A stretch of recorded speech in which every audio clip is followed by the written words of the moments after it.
Guys, it is Jared from Alsante Autosports. Got a little special project for you guys today. I'm going to be working on this little Chinese pile thing. It's called a Tao Tao.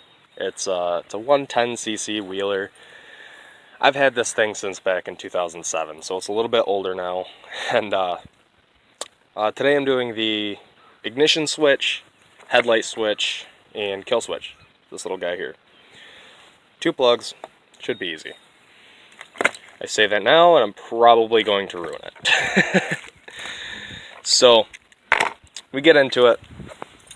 To get to the plugs, you're going to run into a couple zip ties. The first zip tie that I found was right here, which is just before this plastic piece. To get into it, you're going to have to remove this little plastic piece here. There's 2 little screws for it.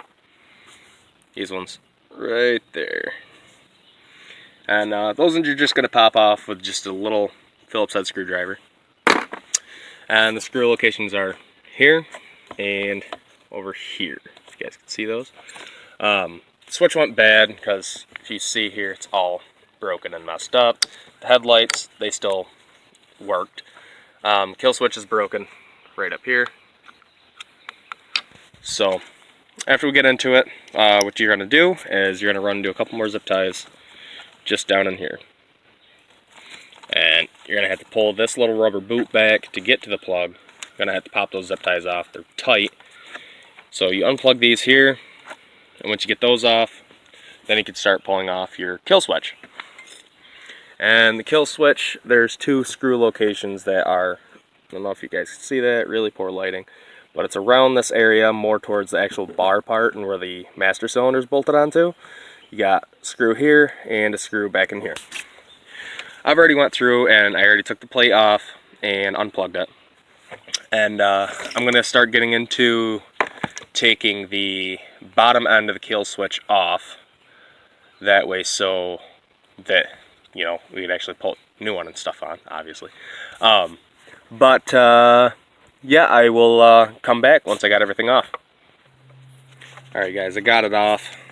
What it looks like when it's off. No, I didn't break anything. This is the way that it comes off. Like I said, you look on the bottom here.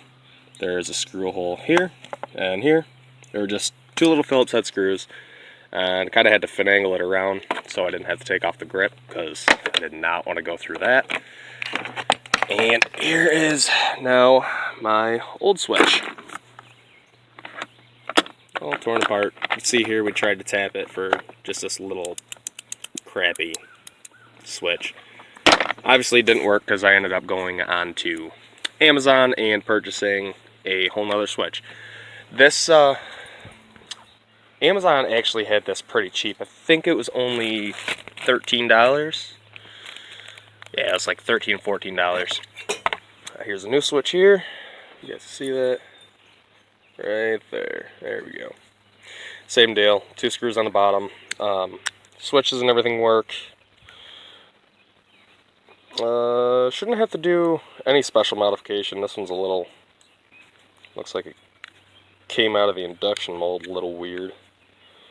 If I have any trouble with it, I'll address it in the video, but I don't think I'm going to have that many issues taking it apart and putting it back together. But I'll show you guys when I get this one on. Well, like I said, just 2 little plugs. These are also the matching plugs here. What you're going to want to do is once you get the wires back tucked in there, you're going to want to zip tie them back together.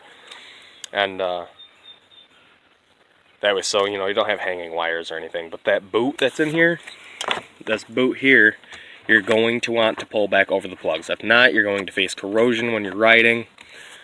Obviously, I'm not going to be riding this. I have a little son that he's probably going to be riding it, but I figured might as well get it and start to put together now, so I can have a little beer getter.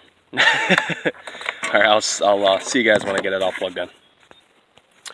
Okay, it's all plugged back in. The only trouble that I'm running into is they put a little like tag thing. It might have been from the injection mold, but the old one didn't have that, so now I'm just kind of running into some fitment issues, which is just that right there, and on the other side, that opening there. So probably going to have to go back in there and file it down. Just because I don't want it getting corroded in there and then have to go through and order another one from Amazon. So we're going to tackle that now, and I'll be right back. Alright, I'm back. Fix the problem. Now if you see here, no more gap in here, and there's no more gap in there. There's just this little plastic tab that I think on the newer four-wheelers they have like a little little drill hole that little tab's supposed to sit into. Mine didn't have that. The grip might just be over top of it. But yeah, it's all in, and I'm going to see if this thing works. Alright, so we're back in here. Look here. It's running. And I go push button. It's kicking over. It's not completely running yet. Still have a couple more videos for this four-wheeler, because we're going to get it running. I don't even know if I can get the thing to crank over now.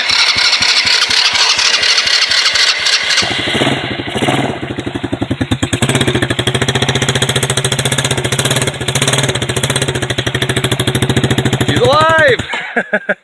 And she's dead. But, alright guys, it's starting to rain, so I'm going to wrap up this video really quick. Thank you guys for watching. Subscribe, comment, click that little bell icon to let you guys know when I upload, because there's going to be a lot more of these videos coming. Still just got to button this thing up a little bit. I still got to just put this faceplate back on. So like I said, it's easy. It's 2 screws.